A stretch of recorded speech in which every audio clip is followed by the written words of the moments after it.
memberikan materi, tapi menurut saya memang nggak cukup.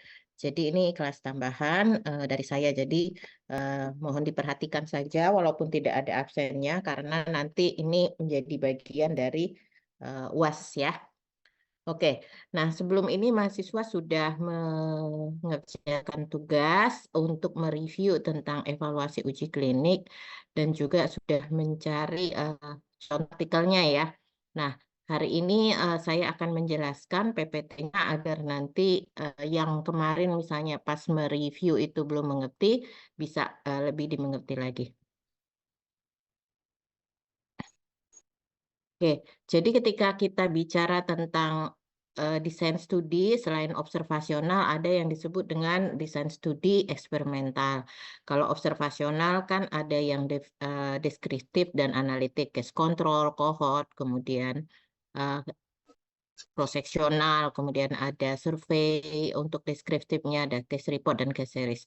Nah, untuk eksperimental ada yang disebut dengan kuasi eksperimental dan randomized control trial.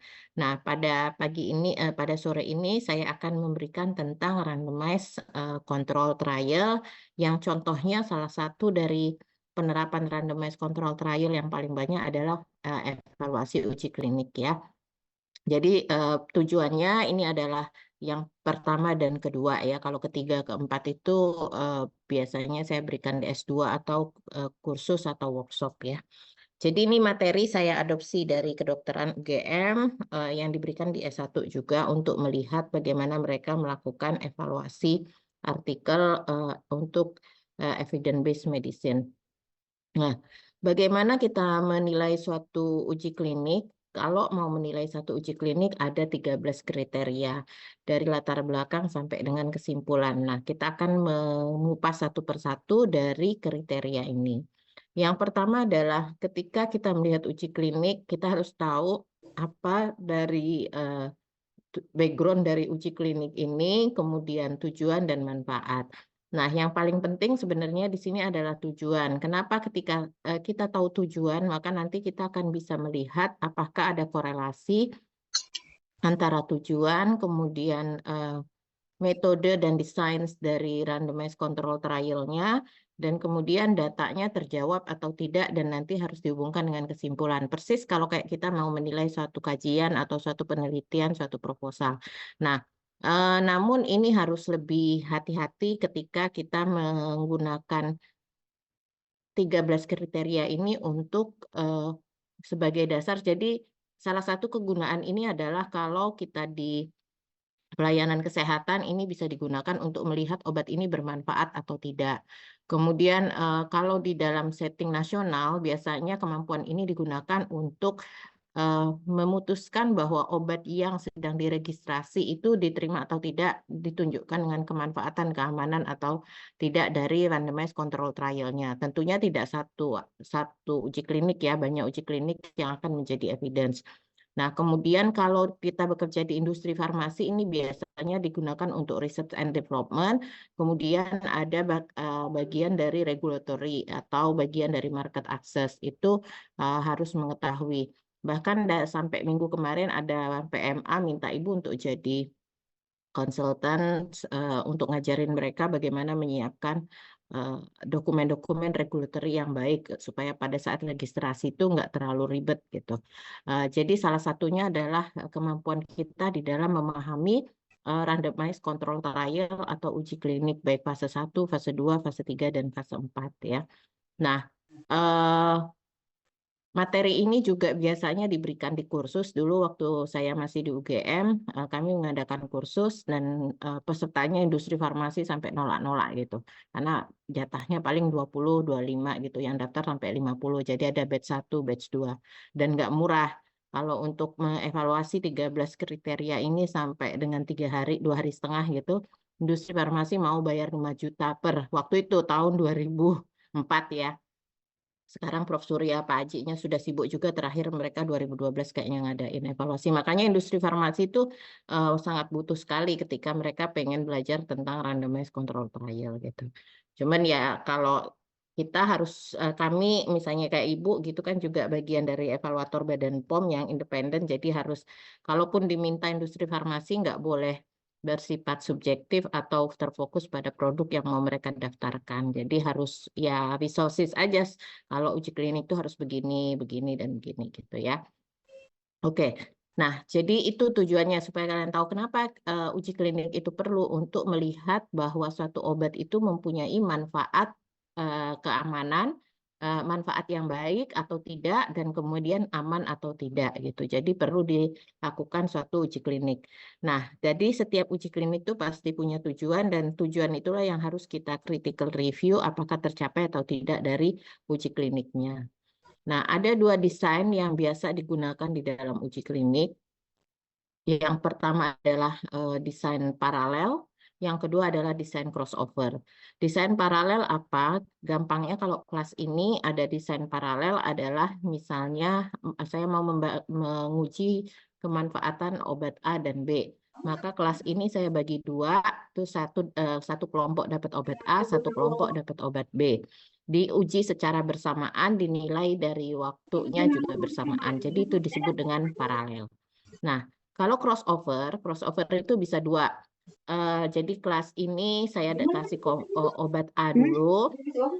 Setelah selesai obat A, baru kemudian dilakukan wash out. Wash out itu masa penghabisan obat A, dan kemudian diganti dengan obat B. Jadi di crossover. Jadi yang tadi dapat obat A dapat obat B, yang dapat obat B dapat obat A. Itu yang namanya crossover. Untuk obat-obat crossover ini nggak bisa yang untuk obat kronis, karena obat kronis itu pasti jangka panjang kan.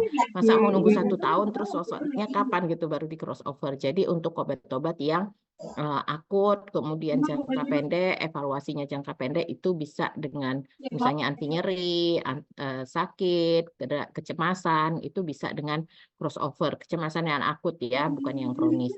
Tapi kalau misalnya hipertensi, diabetes, cancer, itu nggak boleh di crossover. Biasanya langsung paralel ya. Nah, itu adalah bedanya paralel dengan crossover. Kemudian yang menyertainya biasanya adalah randomized control trial. Randomized itu berarti desainnya random, kontrol ada kontrolnya, dan kemudian trial itu berarti ujinya. Nah, nanti ada double blind dan paralel. Atau randomized control trial, double blind, crossover design. Jadi nanti kita akan melihat apa itu randomized, apa itu kontrol, dan apa itu double blind secara spesifik. Nah, di dalam uji klinik harus ada kriteria seleksi pasien, sama kayak kita melakukan penelitian, yaitu harus ada kriteria inklusi dan eksklusi. Jadi kriteria inklusi itu adalah kriteria yang bisa membuat si pasien itu menjadi bukan volunteer ya, apa namanya, subjek di dalam penelitian. Menjadi subjek di dalam penelitian itu adalah kriteria inklusi. Misalnya umur, kalau misalnya judulnya geriatri atau pediatri berarti harus disesuaikan umurnya. Umurnya geriatri berarti di atas 65 tahun, kalau misalnya pediatri harus jelas 5 sampai 6 tahun atau 2 sampai 14 tahun atau infan ya atau neonatus. Kenapa itu penting? Karena nanti kita harus ngecek apakah benar pasien-pasien itu sesuai dengan judul dan tujuan penelitian.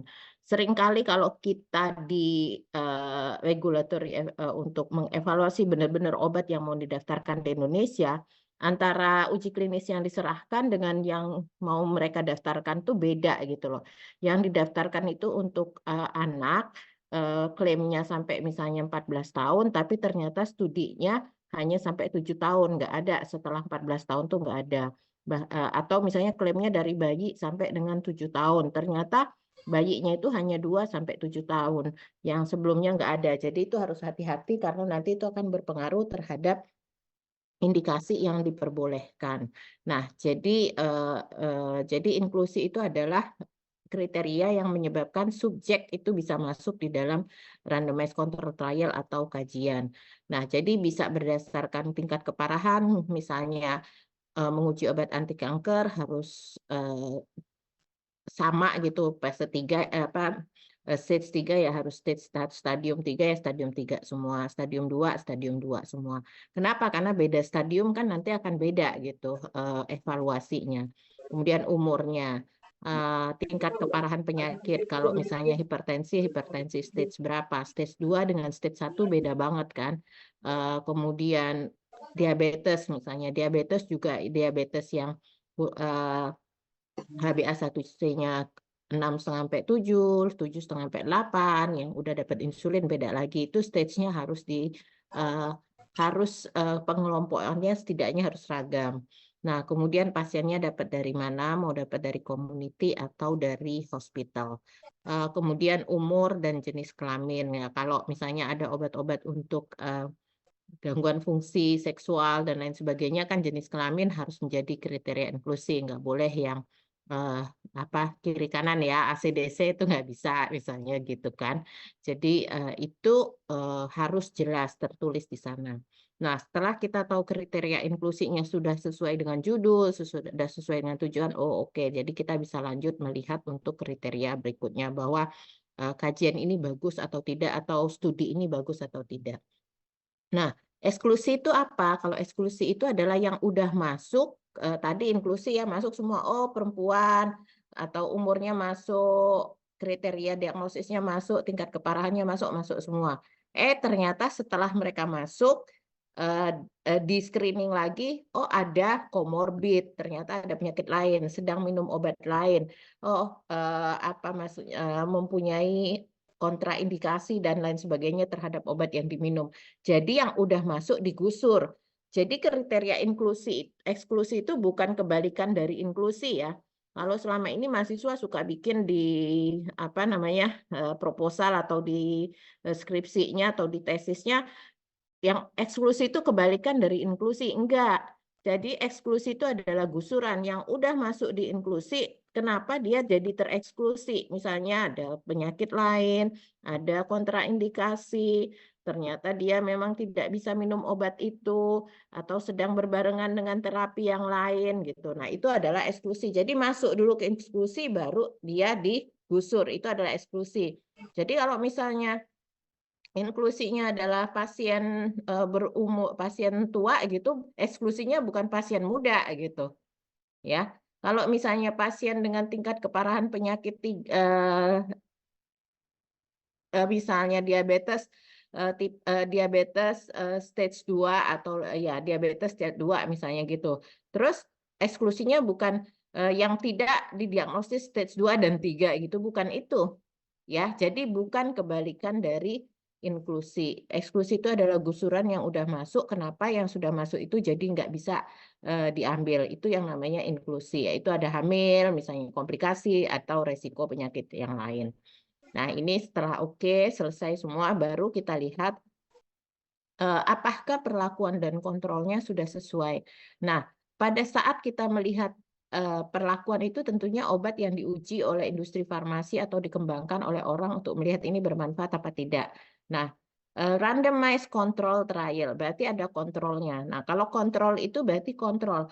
Ini yang harus kita lihat, apakah kontrolnya sudah sesuai dengan pedoman. Jadi ketika melakukan evaluasi uji randomized control trial untuk kepentingan mengambil keputusan, kita tuh bukan menerjemahkan, tetapi mengevaluasi secara kritis.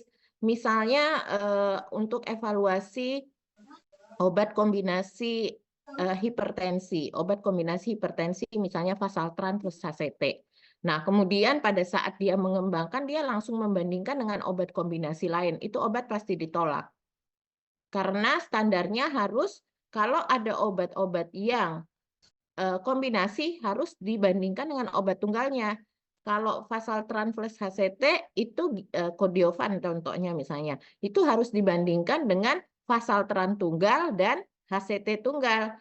Harus dilihat apakah dia sama efikasinya dan kemanfaatannya. Kalau sama, ngapain capek-capek beli yang mahal-mahal, yang kombinasi, kalau tunggalnya lebih baik. Jadi ketika dibandingkan dengan pembanding, nah pembandingnya itu harus kita cari drug of choice. Nah, drug of choice untuk penyakit tertentu itu harus dilihat dari pedoman-pedoman yang berlaku.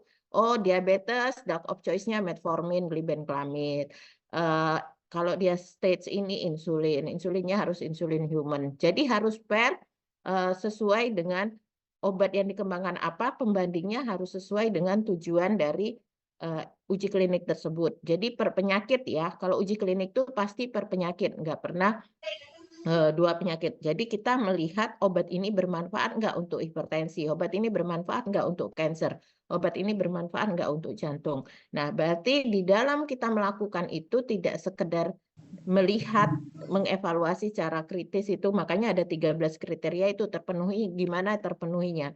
Nah, itu harus dilihat berdasarkan pedoman yang ada, literatur yang ada. Jadi, pada saat kita membuka jurnal itu nggak boleh langsung percaya, artikel atau laporan mereka tuh nggak boleh langsung percaya, harus dilihat studinya udah sesuai atau belum. Banyak sekali yang enggak. Jadi, apa namanya, harusnya dibandingin dengan zat aktif. Jadi, perlakuan itu adalah, misalnya kalian ada yang lagi skripsi di farmakologi, misalnya mau menguji antiinflamasi. Antiinflamasi berarti misalnya bahan alam dibandingkan dengan kontrolnya. Kontrolnya bisa positif, bisa negatif. Kalau kontrol positif berarti misalnya bisa mau pakai antiinflamasinya NSAID gitu. Atau misalnya melihat asam urat di mencit dan lain sebagainya. Entah, saya nggak tahu bisa atau enggak ya.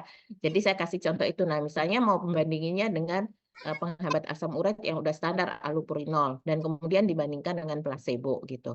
Jadi, nah, ada penyakit-penyakit yang harus dibandingkan dengan zat positif, pembandingnya hanya placebo. Lah, ngapain kita menerima obat yang belum jelas pembandingnya dengan obat yang sudah ada di treatment gitu. Jadi kalau untuk keperluan nasional, untuk keperluan mengambil keputusan obat ini mau masuk Fornas atau enggak, kalau pembandingnya cuma placebo langsung di-reject gitu.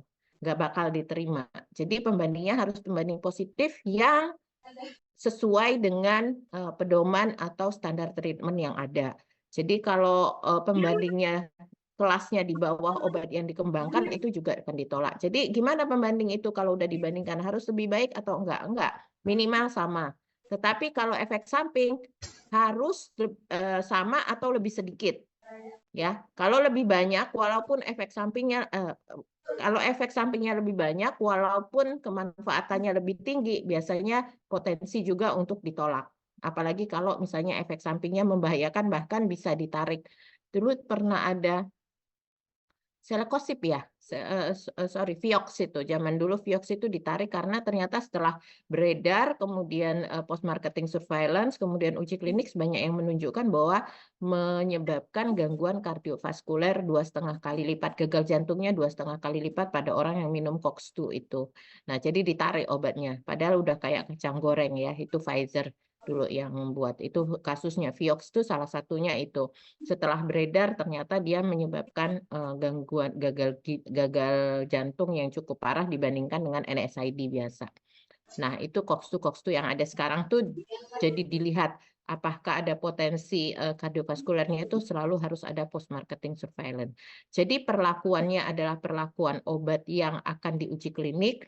Kemudian kontrolnya adalah kontrol apa yang harus dikontrol di sini, dengan placebo atau dengan kontrol placebo atau kontrol negatif atau kontrol positif. Jadi untuk penyakit-penyakit kronis itu nggak boleh pakai kontrol negatif. Kalau orang udah cancer, diabetes, kemudian hipertensi yang udah kronis, ya memang udah pasti ada penyakitnya, terus kasih placebo, itu pasti nggak disetujuin untuk dilakukan uji klinik, harus dengan kontrol positif.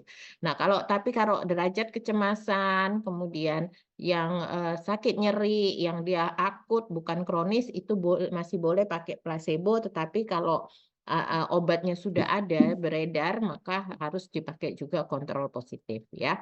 Nah, kemudian di dalam artikel atau kajian yang dibaca harus jelas obatnya apa, formulasinya apa, regimennya bagaimana, dosis, frekuensi, dan durasi pengobatan apakah sesuai dengan fase 2 yang sudah dilakukan. Jadi kalau uji klinik itu ada fase 1, fase 2, dan fase 3. Fase 1 untuk lihat farmakodinamik dan farmakokinetik biasanya. Fase 2-nya untuk dose ranging untuk melihat dosis paling optimum, dan fase 3-nya adalah untuk melihat kemanfaatan dan keamanan. Jadi regimennya harus jelas. Kemudian ada yang disebut dengan concomitant medication. Concomitant medication ini adalah obat yang diperbolehkan selama pasien mengikuti uji klinik. Jadi kalau misalnya dia minum obat antihipertensi, ada vitamin misalnya boleh, asal tidak mempengaruhi efek atau mekanisme dari obat yang diuji. Jadi semua obat yang boleh diberikan pada saat subjek atau pasien melakukan uji klinik itu disebut dengan concomitant medication. Sedangkan obat lain yang nggak boleh diperbolehkan selama studi itu adalah obat yang mempengaruhi atau menutupi efek obat yang diteliti, dan obat yang mempunyai kontraindikasi bagi penyakit itu sendiri. Nah, ketika kita bicara tentang uji klinik, sampel itu sangat penting. Sampel itu adalah jumlah subjek yang terlibat. Jadi jumlah subjek yang terlibat harus dihitung secara statistik sesuai dengan populasinya. Jadi kalau misalnya ada obat antihipertensi yang populasinya cuma 40-50 orang, itu didaftarkan, terus dia mengklaim obatnya bagus, atau kita lihat artikelnya, wah, populasinya nggak sesuai gitu loh. Harusnya untuk obat antihipertensi, diabetes, kardiovaskular itu pasiennya udah ribuan gitu, nggak di bawah 100, bahkan ratusan pun enggak gitu. Jadi kalau ada yang cuma ratusan ya kan di reject gitu. Nah, itulah yang sekarang mesti menjadi perdebatan. Kalau obat tradisional gimana di Indonesia? Uji klinik tuh mahal sekali ya. Satu uji klinik tuh bisa puluhan miliar. Ya, satu uji klinik itu biayanya bisa puluhan miliar. Untuk uji BA/BE aja untuk melihat bioavailabilitas itu sekarang paling murah 900 juta. Untuk 24 pasien dengan dua kali pemberian, dua crossover gitu. Dua crossover itu 900 juta. Jadi uji klinik pengembangan obat baru itu ratusan miliar, bahkan mungkin bisa mencapai 1 triliun.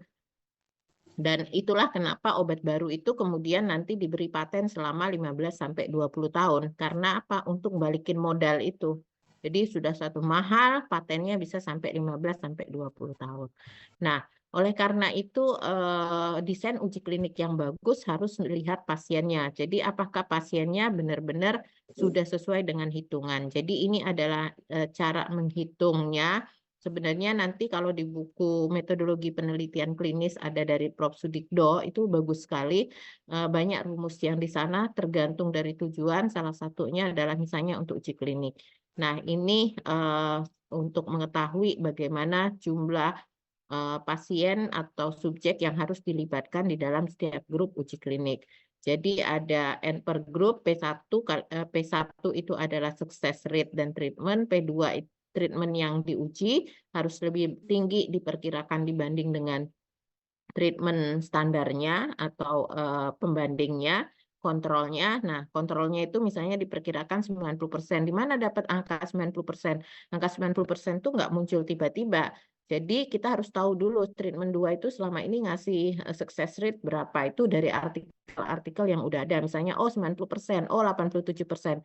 Berarti kita taruh di situ success rate-nya 80% atau 90%, berarti obat baru harus lebih dari itu kan. Kalau nggak lebih dari itu, ngapain kita mengembangkan obat baru gitu. Nah, jadi makanya di sini success rate obat yang sudah standarnya ada yang lama 90, contohnya, kemudian success rate untuk treatment yang dikembangkan ada 95%. F alpha beta itu adalah tingkatan koreksi untuk errornya. Jadi biasanya untuk uji klinis itu ada dengan alpha 0,05, dengan beta 0,05. Jadi kalau alfa 05, beta 05 berarti dikalikan 13, gitu aja. Jadi saya nggak ngajarin detail ini, tapi pada prinsipnya adalah yang perlu dilihat saat melihat artikel atau laporan uji klinik adalah apakah jumlah pasiennya proporsional dengan populasi yang ada.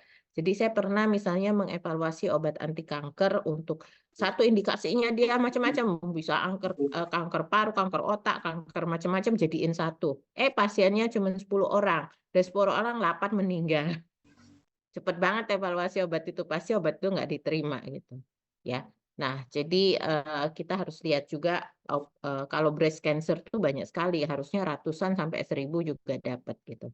Nah, tadi udah kita ngomong RCT, Randomized Control Trial. Randomized artinya adalah bahwa subjeknya harus dirandomisasi. Dirandomisasi di apa? Di random, dipilih secara acak, bisa acak sistematis atau simple random. Tujuannya buat apa? Buat menghindari bias dalam seleksi pasien untuk menentukan obat. Jika dirandomisasi dilaksanakan dengan baik, karakteristik pasien akan terdistribusi dengan baik dalam setiap kelompok pengobatan. Misalnya saya mau melakukan uji klinik kosmetik pada kelas ini ya, ada 219 orang di kelas ini. Terus kemudian saya nggak merandom, oh yang jerawatnya kecil-kecil, nggak banyak, saya kasih di obat yang saya mau kembangkan. Yang jerawatnya banyak itu saya kasih di obat yang dulu-dulu gitu. Nah, itu berarti sudah nggak random, ada unsur subjektivitas. Jadi kita memilihnya udah ada supaya nanti kelihatan bahwa yang obat barunya atau obat kosmetik anti jerawat barunya itu kelihatan lebih baik dibanding dengan yang sudah ada gitu. Nah, itu namanya nggak random. Tapi kalau misalnya di 220 orang ini saya random, saya nggak peduli siapapun, saya random, bisa dengan acak, bisa dengan sistematis, ada caranya ya. Kalau yang ikut indikator, evaluasi indikator sudah tahu bagaimana cara menghitung randomisasi gitu kan. Siapa yang dipilih, nomor berapa dan dipilih. Tapi kalau sekarang juga sudah ada dengan aplikasi. Itu ya harus diacak gitu. Jadi siapapun nanti bisa yang jerawatnya banyak bisa masuk kelompok A atau kelompok B. Yang jerawatnya sedikit juga ada di kelompok A dan di kelompok B. Jadi tersebar merata. Umur juga begitu, berat badan juga begitu. Jadi saya nggak boleh subjektif terhadap subjek yang mau saya masukkan kelompok A atau kelompok B. Itu yang disebut dengan randomisasi. Jadi untuk menghindari bias, kenapa kita harus tidak bias? Ya, karena kita harus menilai bahwa obat ini diuji secara objektif, ya. Nah, kemudian untuk menghindari bias yang lain itu adalah sampai obatnya pun juga dilakukan blinding atau pembutaan. Misalnya saya seorang dokter, kemudian dalam uji klinik itu ada 3 komponen atau 4 komponen biasanya ya. Ada dokter, pasti ada pasiennya, ada dokternya, ada manajer penelitiannya, ada yang bertugas di lab. Nah, jadi harusnya idealnya semua ini nggak tahu si pasien A dapat obat apa, pasien B dapat obat apa, pasien C dapat obat apa. Supaya apa? Supaya tidak ada unsur subjektivitas pada saat menilai kemanfaatan. Tapi tidak semuanya terus blinding semua. Jadi bisa dipilih mau single blind. Single blind berarti pasiennya aja yang nggak tahu, dokternya tahu. Double blind, pasien nggak tahu, dokternya juga nggak tahu dapat obat apa. Jadi disamarkan semua dapat kapsul merah ya kapsul merah. Tapi apakah kapsul merahnya itu nanti isinya obat standar atau obat yang dikembangkan, yang tahu hanya manajer penelitian. Nah, kemudian yang ketiga triple blind. Triple blind yang nguji di lab juga nggak tahu. Ini yang saya uji obat apa karena siapa tahu ada kong kaling kong gitu. Ini dianggap aja bagus. Jadi untuk menghindari fraud-fraud atau subjektivitas yang dilakukan di lab gitu juga kadang dilakukan triple blind si dokter pemeriksa individu dan yang melakukan analisis itu tidak tahu identitas obat yang diuji. Jadi benar-benar objektif. Jadi, nah gimana nggak tahu ya kalau gini semuanya harus dapat obat yang sama, bentuk sediaan yang sama, warnanya sama. Jadi kalau warnanya satu merah, satu putih, jadi nanti ketahuan yang merah tuh obat standar, yang putih obat yang diujikan. Jadi semua dikamuflase. Nah, kemudian di dalam uji klinik apakah ada protokol atau step yang dilakukan terhadap pasien? Protokol itu kayak proposal ya, kalau kita proposal SOP di dalam melakukan uji klinik terhadap pasien. Nah, itu harus jelas dan ini harus disetujui oleh Komisi Etik sebelum dilakukan uji klinik. Nah, kalau protokol-protokol atau langkah-langkah yang harus dilakukan terhadap subjek itu tidak dipatuhi, biasanya akan terlihat dari mana? Terlihat banyak pasiennya yang drop out. nggak boleh minum konkomitan, dia minum konkomitan. Nggak boleh minum obat tradisional, dia minum obat tradisional. Harusnya misalnya setiap bulan kontrol, dia nggak kontrol. Berarti itu nggak patuh terhadap protokol. Ketika protokolnya nggak dipatuhi, maka itu akan berpengaruh terhadap hasil yang dianalisis. Berarti protokol uji kliniknya nggak jelas. Ya, kalau di dalam laporan uji klinik yang lengkap itu biasanya ada 1000 halaman ya, 1000 sampai 500 sampai 1000. Tapi itu hanya dilihat oleh orang-orang regulatory, Badan POM atau ibu yang misalnya sebagai evaluator. Nah, kalau mahasiswa dari mana? Dari artikel uji klinik yang terpublikasi fase 3 ya. Nah, di sana ngelihatnya gimana? Lihat rentangan pasien yang drop out banyak enggak? Kalau di atas 10%, bahkan ada yang di atas 25% itu patut dipertanyakan. Drop out-nya karena drop out protokol atau karena efek samping. Kalau drop out karena efek samping itu jadi lebih jadi pertanyaan obat ini aman atau enggak. Nah, itu harus yang menjadi perhatian ketika melihat kepatuhan terhadap protokol. Kemudian pengukuran respon.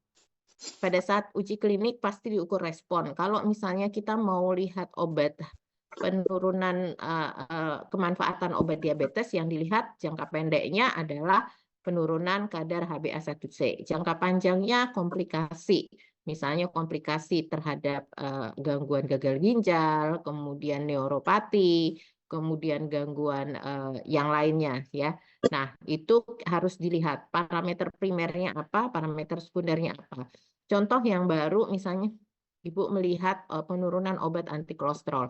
Ada obat anti kolesterol yang bagus banget, nurunin kadar LDL-C-nya bagus banget. Dilihat selama 2 tahun gitu.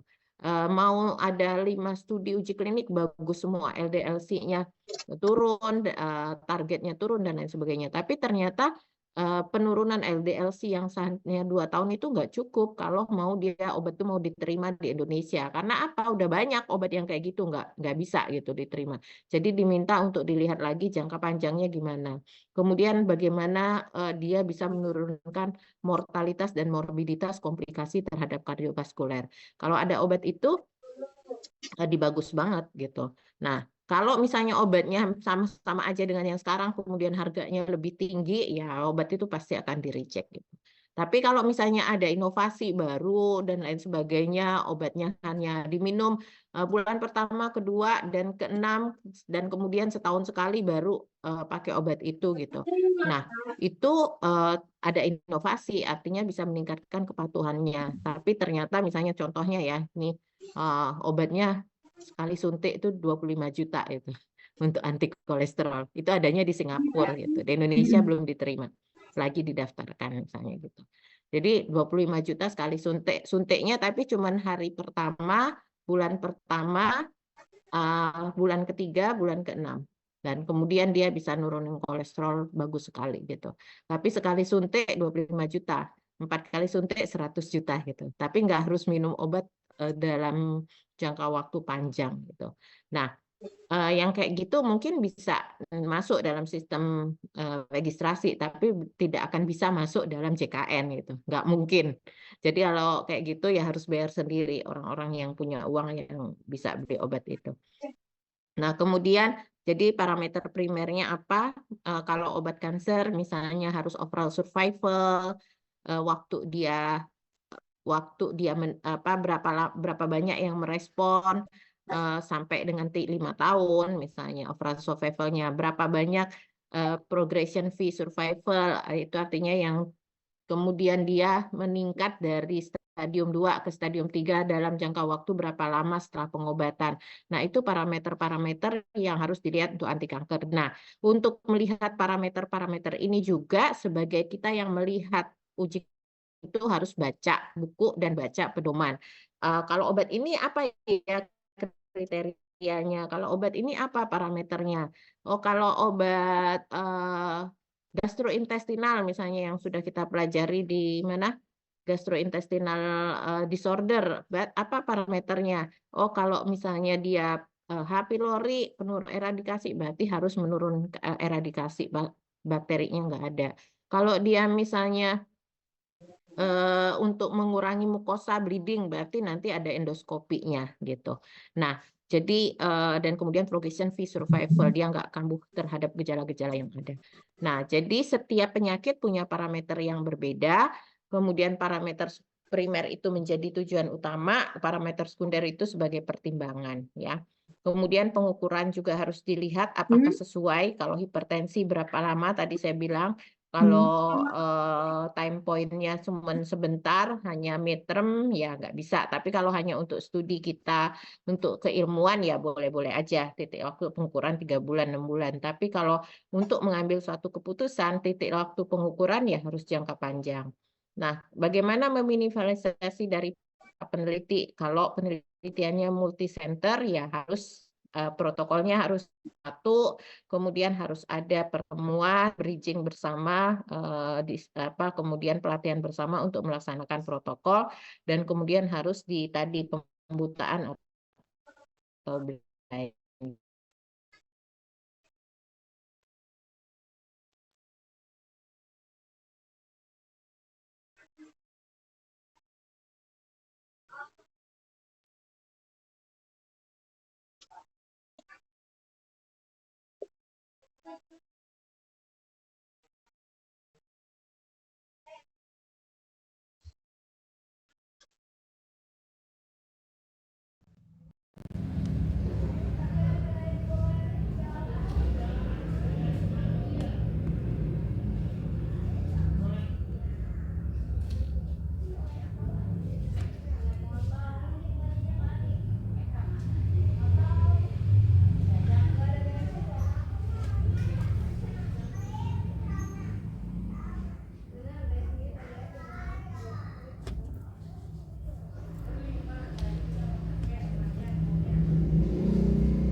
Bukan hanya sekedar 1 sama dengan ringan, 2 sama dengan sedang gitu.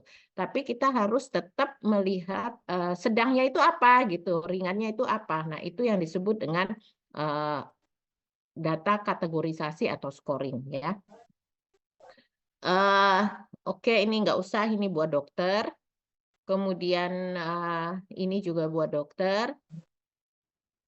Nah, biasanya dokter yang akan melakukan nilainya kapan, sebelum atau sesudah terapi, berapa kali dia harus diukur, kemudian kapan waktu pengukurannya.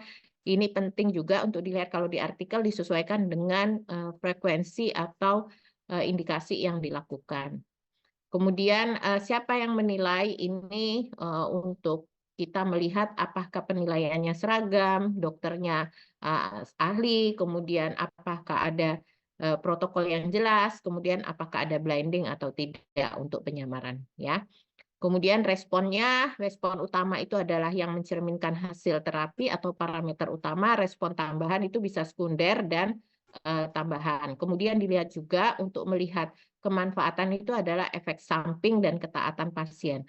Kalau efek sampingnya tinggi, obatnya sebagus apapun membahayakan pasien, ya di-reject gitu, ya. Kemudian ketaatan pasien ini kaitannya dengan obat yang perlu pengobatan jangka panjang, memudahkan buat pasien atau tidak, atau ada potensi pasien nggak patuh karena sulit makainya. Nah, itu juga bisa menjadi pertimbangan. Selanjutnya adalah analisis statistik. Analisis statistik di dalam satu uji klinik atau dalam satu studi sangat penting. Kalau kita mau mengukur, ya berarti kita harus tahu jenis datanya parametrik atau non-parametrik. Kalau yang manusia-manusia itu biasanya non-parametrik, tapi kalau di lab yang bisa dikontrol dengan baik, datanya bisa terukur, itu biasanya adalah parametrik. Misalnya di laboratorium untuk menguji keseragaman bobot, keseragaman kandungan, itu lebih terukur ya. Tapi kalau manusia itu banyak faktor lainnya, maka biasanya datanya itu nggak normal, tidak terdistribusi normal, dan kemudian harus diukur secara non-parametrik. Ini pelajaran statistik ya, mungkin Bu Nurita. Nah, kalau yang normal bisa dengan parametrik. Dia membandingkan sebelum dan sesudah. Ujinya apa? Oh, t-test per t-test sebelum dan sesudah kalau parametrik. Wilcoxon sebelum dan sesudah kalau datanya non-parametrik. Oh, ternyata 3 kelompok. Oh, pakai ANOVA kalau parametrik. Kalau non-parametrik pakai Kruskal-Wallis. Kalau mau lihat hubungan antara kepatuhannya dengan hasil pengobatannya seperti apa? Oh, pakai Pearson correlation atau pakai Spearman rank.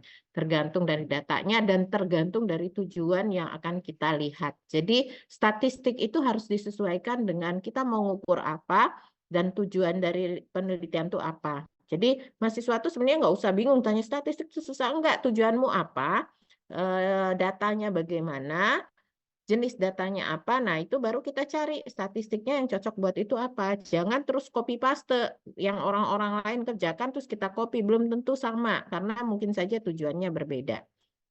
Nah, biasanya di dalam uji klinik ada istilah intents to treat dan patient population. Patient population itu adalah yang biasanya terscreening di awal, oh ada 1.000 pasien yang ikut.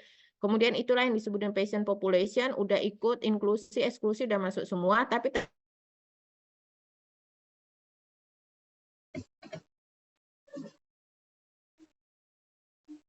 berarti kita membandingkan hasil dari kalau semua 1.000 itu dianalisa dan kemudian kalau hanya 900 yang dianalisa itu gimana hasilnya? Jauh beda atau enggak? Kalau jauh beda, nah itu harus dianalisis ulang. Berarti mempengaruhi ya.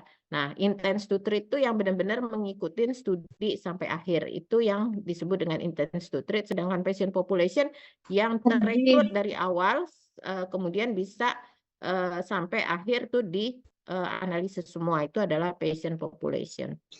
Nah, yang penting di sini pada saat kita melihat artikel uji klinik adalah interpretasi klinik. Interpretasi klinik itu harus hati-hati karena banyak artikel yang mengatakan oh signifikan secara statistik gitu. It's statistics significantly show that misalnya that the medicines with significant improved on apa jangan ngomong gitu secara statistik. Tapi tidak semua obat yang secara statistik signifikan akan memberikan manfaat klinik signifikan. Contohnya misalnya pedoman uji klinik ada pedomannya juga untuk antihipertensi.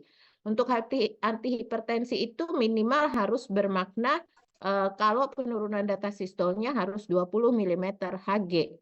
Nah, ternyata misalnya dalam studi klinik dia turun 7 mm Hg dan perbedaan dua kelompok berbeda signifikan. Itu secara klinis nggak beda signifikan. Obatnya dianggap sama aja. Jadi harus mampu menurunkan 20 mm Hg. Bukan hanya 7 mm Hg. Itu misalnya contoh untuk hipertensi. Contoh yang lain, misalnya Ibu pernah melakukan evaluasi untuk obat anti nyeri ya, osteoporosis pada orang yang arteriosklerosis yang nyeri ya. Nah, skala nyeri itu 9. Di awal 9, kemudian turun menjadi 6. Oke. Rata-rata 5 sampai 6 gitu. Turunnya lumayan 3 poin gitu dan secara statistik signifikan antara kelompok kontrol dengan kelompok placebo. Tetapi dokter klinisnya penyakit dalam yang khusus arteriosklerosis 5 dan 6 tuh masih sakit sekali, obat ini nggak berguna gitu. Jadi harus ada threshold atau batas yang menyebutkan bahwa dia memang bermakna secara klinis. Contohnya kalau ikut di farmakoekonomi ya, di farmakoekonomi kan ada evaluasi asma tuh, artikel asma yang di bab 5 CA. Itu kan harus minimal pasiennya yang bisa menurunkan forced expiration volume per second-nya kurang dari 12%. Ya, jadi kemampuannya harus post expression volumenya meningkat lebih dari 12%, itu baru dikatakan bermakna. Kalau nggak mencapai itu maka nggak bermakna, walaupun secara klinis berbeda signifikan. Secara statistik berbeda signifikan. Jadi statistik itu hanya angka. Bisa untuk indikasi awal menunjukkan bahwa ini bagus, tapi kalau misalnya secara statistik signifikan tapi klinisnya menunjukkan pasien itu masih sakit, ya itu kita harus sampaikan bahwa obat ini secara klinik secara statistik signifikan, tapi secara klinis dia nggak menunjukkan perubahan bermakna pada pasiennya. Dalam uji klinik, untuk bisa dilakukan uji klinik itu harus ada alasan yang dapat diterima. Jadi, kenapa di Jepang itu biasanya studi klinisnya tuh pasiennya sedikit-sedikit gitu. Studinya tuh pasiennya jarang sekali yang banyak, karena Jepang itu sangat-sangat ketat di dalam ethical clearance yang meloloskan protokol. Jadi mereka sangat menjaga keamanan dari warganya. Jadi jarang sekali yang mau ikut uji klinik, atau kalau mau ikut uji klinik pemerintahnya mensyaratkan persyaratan yang sangat panjang. Jadi ya itu adalah untuk isu supaya menjaga keselamatan pasien. Jadi karena ini udah pada manusia dilakukan uji klinik, harus bisa dijamin bagaimana yang ikut itu tidak terancam dan bisa ditangani kalau terjadi sesuatu pada pasiennya. Jadi di dalam protokol uji klinik harus jelas siapa dokter bertanggung jawab, apoteker bertanggung jawab, kemudian perawat yang bertanggung jawab. Kalau terjadi efek samping, apa yang harus dilakukan? Efek samping yang mungkin mau ditimbulkan berapa? Kalau obatnya suntikan, bagaimana siapa yang menyuntik, kemudian bagaimana cara mengatasi kalau terjadi kejadian yang tidak diinginkan. Nah, itu ditanyakan semua di dalam uji klinik. Di Indonesia pun panjang prosedurnya kalau mau melakukan uji klinik, ya itu karena pada pasien ya. Nah, itulah yang disebut ketika uji kliniknya sudah disetujui oleh komisi etik, maka disebut dengan ethical clearance. Pasien yang mau ikut uji klinik harus menandatangani inform consent, yaitu bahwa kesediaan untuk ikut uji klinik. Tapi form kesediaan itu tidak bisa digunakan untuk menahan si pasien dalam untuk ikut terus uji klinik sampai akhir. Di tengah-tengah, oh saya mau berhenti, saya nggak suka ikut pengobatan ini, ya bisa aja, walaupun dia sudah menandatangani inform consent. Jadi hanya persetujuan di awal. Di tengah-tengah dia mau berhenti, boleh. Dan manajemen di dalam uji klinik nggak boleh menghalangi itu. Cuman dicatat aja nanti, oh dia drop out karena di tengah perjalanan nggak ikut. Nah itulah kenapa salah satu indikasi drop out itu bisa jadi karena protokol atau efek samping yang dialami pasien gitu. Nah, itu ada inform consent, jadi form persetujuan pasien untuk ikut uji klinik. Ethical clearance itu adalah surat persetujuan dari komisi etik bahwa uji kliniknya layak diterima. Dan kemudian kesimpulan, ini juga paling penting ketika kita lihat artikel uji klinik, kesimpulan harus didasarkan fakta pada penelitian, bukan asumsi teoritis atau penjelasan efikasi. Kenapa? Sering sekali artikel-artikel itu kan banyak yang dipublikasikan oleh industri farmasi uji klinik.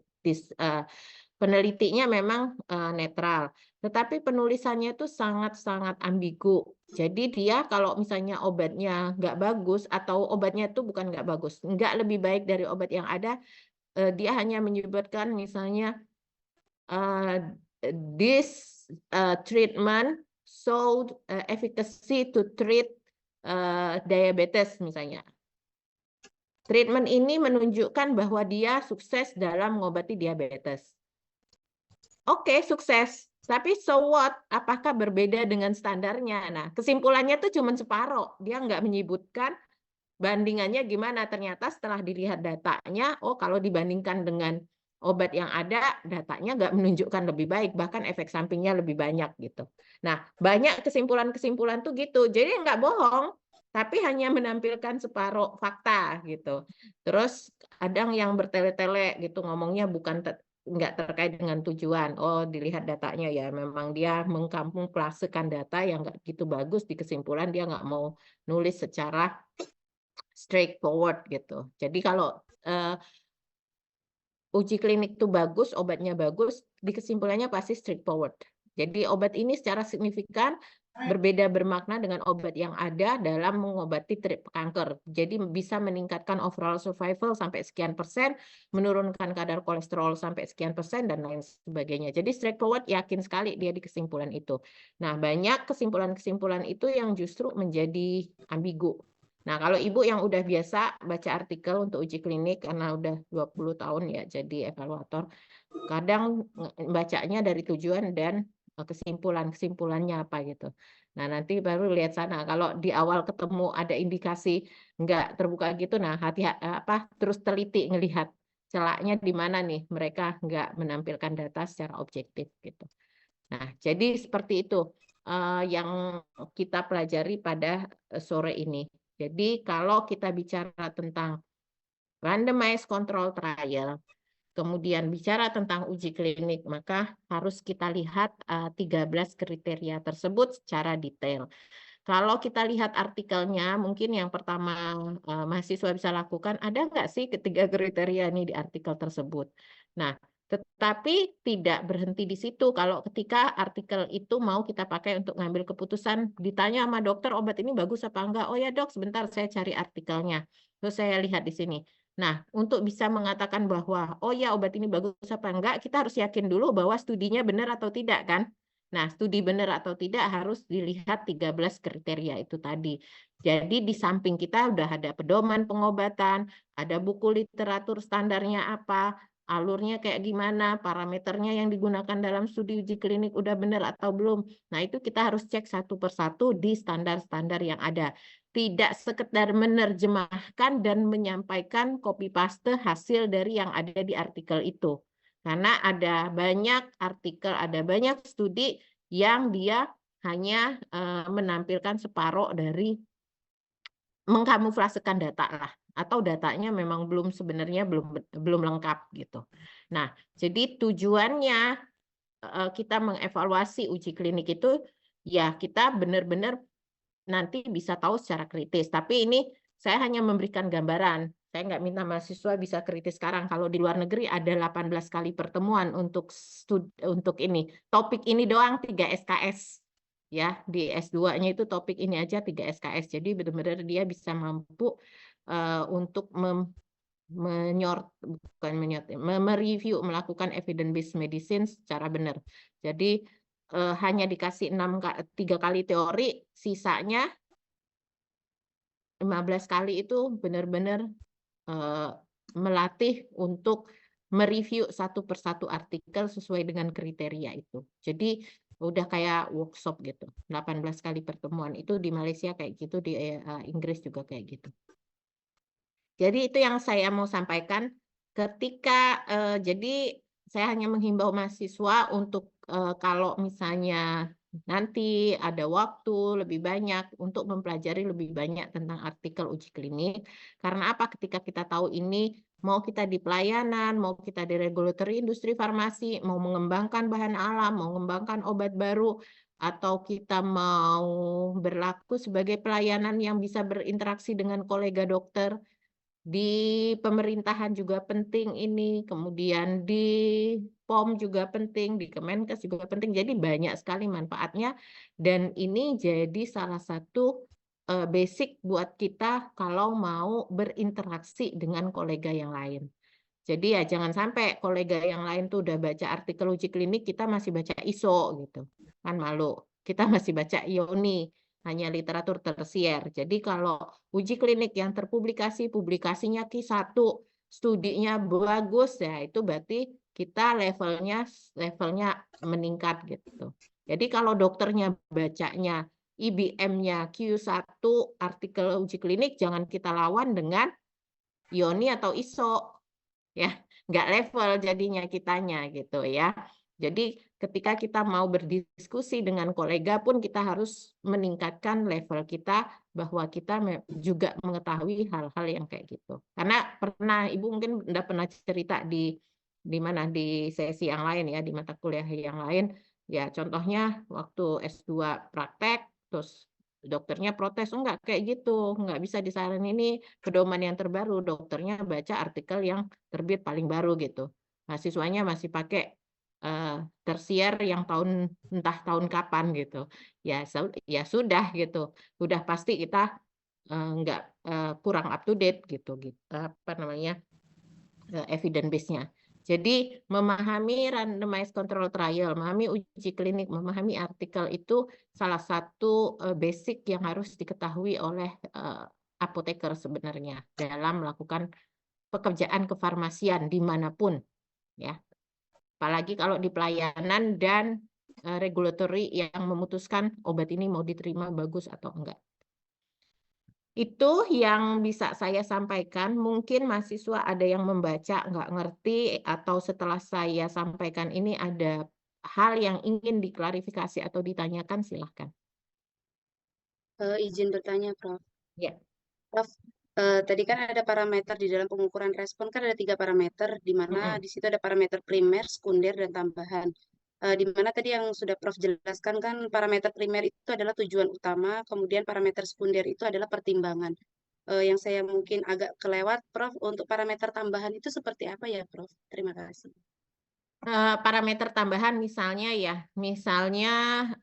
obat anti kanker. Parameter utama itu adalah overall survival. Overall survival itu adalah berapa lama dia bisa bertahan dari minum obat sampai meninggal. Ya, itu adalah overall survival. Kemudian parameter sekundernya bisa dengan progression free survival. Progression free survival itu adalah dari dia minum obat sampai dengan dia meningkat stadiumnya. Tadinya misalnya 3A jadi 3B. Nah, itu misalnya selama 2 tahun, rata-rata selama 2 tahun dia meningkat. Itu adalah parameter free survival. Parameter tambahannya apa? Kualitas hidup. Oh, kalau minum ini kualitas hidupnya lebih baik gitu. Itu kalau yang bersifat kualitas hidup. Bisa juga misalnya menurunkan kimia darah apa gitu. Tapi itu kan bukan parameter yang bisa membuat obat ini menjadi diterima gitu. Tapi tambahan aja. Kalau obat anti kanker biasanya saat ini yang paling banyak parameter tambahannya adalah kualitas hidup. Baik, Prof, terima kasih. Oke, ada lagi?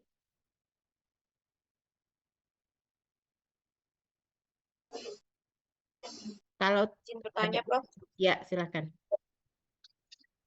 Terkait blinding, Prof, itu kan ada single, double, dan triple blinding.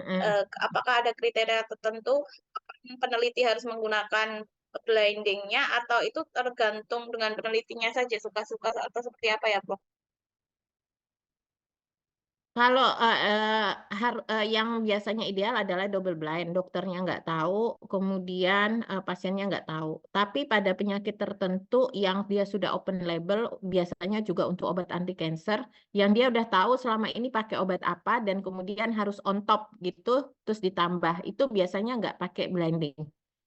Namanya open label. Jadi pasien tahu dia akan dapat treatment yang mana. Dokternya juga tahu.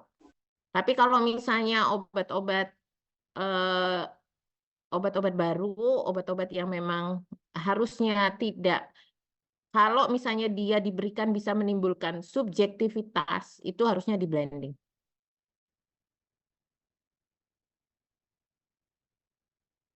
Gitu ya. Obat cancer yang on top, itu biasanya open label.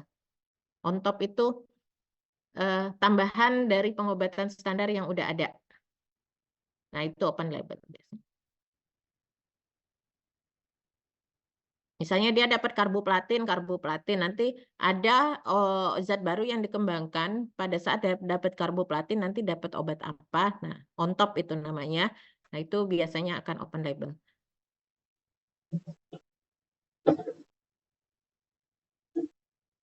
Oke? Ada lagi? Izin tanya, Prof. Ya. Terkait desain studi, mungkin tadi saya agak putus-putus di Zoom saya, Prof. Tadi ada desain yang paralel dan crossover gitu ya, Prof. Kemudian ini untuk uji klinik fase 3 di mana membandingkan lebih atau sama dengan 2 obat atau pengobatan. Kemudian Prof yang ditanyakan, ini desainnya ada randomized control double blind parallel design. Ini maksudnya RCT dengan double blind itu yang perlakuan yang penyamaran tadi itu atau beda ya Prof maksudnya blind di Ya, sini? ya, blind di sini penyamaran, double, triple, dan atau single blind. Oh, berarti itu tinggal melihat ini paralel atau crossover begitu ya Prof ya? Ya, ya. Baik, terima kasih.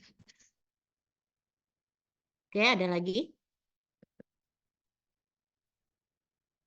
Oke, kalau tidak ada untuk UTS tetap UAS kita materinya materi UTS dari materi saya hari ini. Jadi tetap 2 ya. Jadi desain studi observasional dan desain studi eksperimental. 14 soal, 14 atau 15 Pak saya. Pokoknya udah nyerahin ke Bu Hesti aja. Berarti untuk keseluruhan materi dari sebelum UTS ya, Prof? Ya. Ya. Oke, ada pertanyaan? Mudah-mudahan bisa dipahami ya. Sudah lebih jelas. Baik, kalau nggak ada, terima kasih atas kehadirannya dan juga terima kasih udah hadir walaupun kita di Minggu Tenang ya. Jadi semoga bisa dapat belajar dengan baik. Sampai ketemu lagi di lain kesempatan. Saya tutup. Assalamualaikum warahmatullahi wabarakatuh. Waalaikumsalam, Waalaikumsalam, terima Terima kasih kasih banyak. Prof. Warahmatullahi wabarakatuh. Terima kasih, Prof. Ya.